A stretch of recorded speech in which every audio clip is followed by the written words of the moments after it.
A new AI girlfriend app has gone viral on X. Can these types of apps help cure loneliness, or are they actually just going to make it worse? Welcome back to the AI Breakdown. Today we are talking about a topic that generates a lot of very strong feelings on both sides, and that's the question of the changing nature of relationships in a world of AI. Specifically, what will the societal impacts and emotional ramifications be in a world where there are sophisticated and advanced AI girlfriends and boyfriends? The specific context for this is a new product announcement, which we will get into in just a moment, but I want to kick it off with a tweet from back in May. Sean Purry writes, "The next Zuckerberg is up all night coding up an AI girlfriend or boyfriend. Steve Jobs fixed boredom, phone. Zuck fixed people watching, Facebook and Instagram. Spiegel fixed flirting with Snap. The next one will fix loneliness. People will mock it, use it, then be addicted to it." Now, one thing that's interesting is that even with this post, Sean wasn't necessarily unreservedly saying that this was going to be a good thing. For example, Nikita Beer responded, "The thing that I can't reconcile, when I play online games against bots instead of humans, it actually makes me feel more lonely. I wish there was a word for this feeling like uncanny valley." Sean responded, "Everyone wants love, but they'll settle for connection. In my opinion, this explains the in-the-moment pleasure of porn, Instagram, video games with bots, TikTok, etc., followed by the longer-term hollow feeling you describe. I think AI sending you pics or messages is going to be similar." Now, let's talk for a minute about loneliness, because it is an important part of this story to understand how loneliness is affecting society. One thing that is clear is that there is a lot of loneliness going on. There is an annual loneliness in the workplace study that in 2019 found that 3 in 5 Americans, 61%, reported feeling lonely, which was up from 54% in 2018. Now, those numbers went way up during COVID and then came back down slightly, but these are really, really high numbers. Interestingly, it wasn't just older people who reported feeling lonely. That report writes, "Younger generations are lonelier than older generations. Nearly 8 in 10 Gen Zers, 79%, and 7 in 10 millennials, 71%, are lonely, versus half of boomers at 50%. What's more, loneliness does have cost to society. A recent study found that, quote, "A lack of social contacts among older adults is associated with an estimated $6.7 billion in additional Medicare spending annually." Enter, maybe, AI girlfriends. Now, the specific company that got a ton of attention over the last few days is a company called Digi. The announcement thread from the founder and the video attached to it has at this point racked up 22.1 million views on X. Andrew Obam, the founder, writes, "Excited to announce V1 of Digi, the future of AI romantic companionship for iOS and Android." A quick thread on features and where we go from here. The company talks about working with animators who had created famous characters at Pixar, with the goal, quote, "to make a unique style that eliminates the uncanny valley while also feeling real, human, and sexy. This has never been done before with Disney or Pixar characters, so we're very excited we could make it work for the first time in history." On voice and latency, they say it was clear how important this was, but, quote, "Since our message counts are so high, apps like us can't afford any existing solutions, so we rolled our own audio model." Andrew says there's still issues in pronunciation and static, but the low latency more than makes up for it. The company launches with 4 voices, but expects to have 20 by the end of next month. When it comes to backstory and customization, Andrew writes, "It was clear from the get-go that users didn't know what their Digi name should be, their age, etc.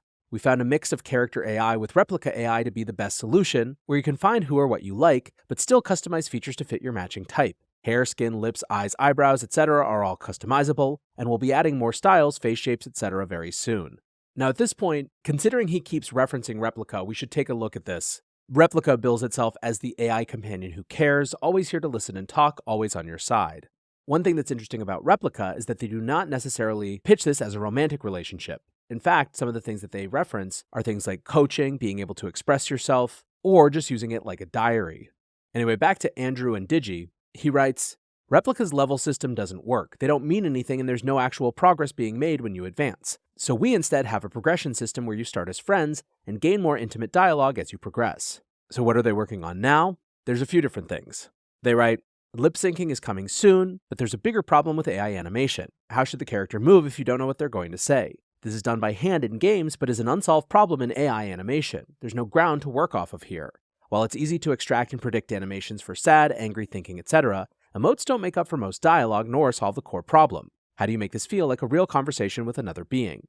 So, more than 7,000 people have reposted this or quote tweeted it, and the takes diverge wildly.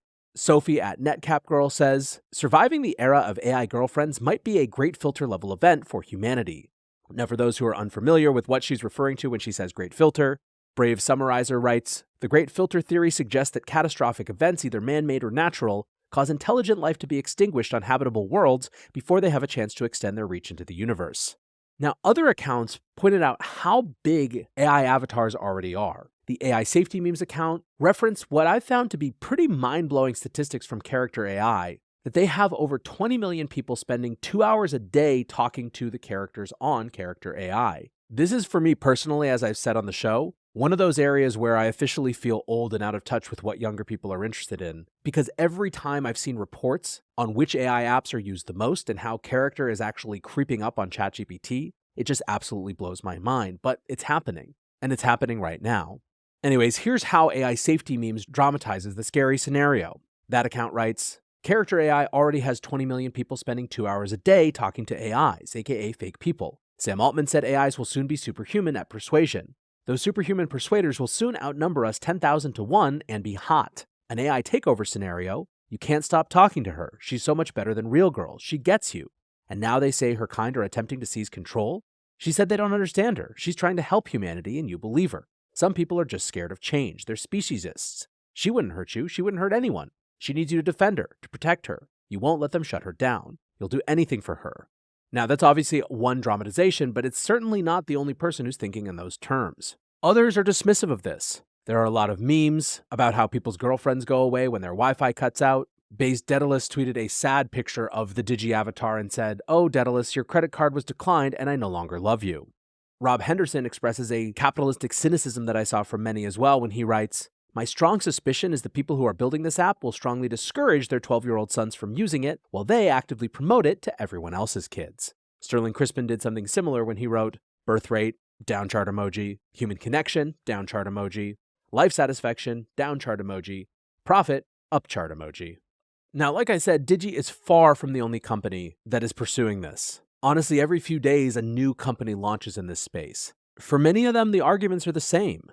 Moi.ai recently released a press release where they argued that they, quote, "stand at the forefront of a societal shift towards more inclusive and emotionally supportive digital interactions." They write, "Moi.ai embodies the potential of AI to positively impact personal relationships and development. By focusing on its ability to improve communication skills, provide emotional support, and foster personal growth, Moi.ai exemplifies how technology can enhance human capabilities and coexists with traditional forms of relationships." Mental health professionals themselves are debating about what the impacts might be. On healthnews.com, PhD John Crimmins recently wrote, "AI girlfriends addressing the loneliness epidemic? ? The key takeaways of the piece: AI girlfriends offer emotional support and companionship, combating loneliness. Creating the dream AI girlfriend involves a personalized journey where a person can create an ideal virtual partner with tailored characteristics that matches their preferences and desires. The downside of AI girlfriends includes the risk of emotional dependency and social isolation, as users risk becoming overly reliant on these new virtual companions." Frankly, I think that a lot of the folks that I'm seeing who seem the most thoughtful about this, particularly who are actual mental health professionals, are wary but ultimately unsure. They see the potential benefits, but they also see all of the harmful potential as well. So what do you think about this?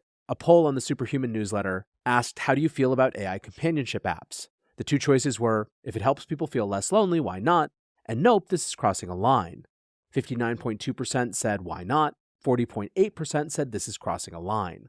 My guess is this is a conversation we will come back to quite frequently, and so I'm interested to know what you think. If you want to come talk about this, join us on the AI Breakdown Discord. If you want to check it out, you can go to bit.ly/AI Breakdown. For now, that is going to do it for today's episode.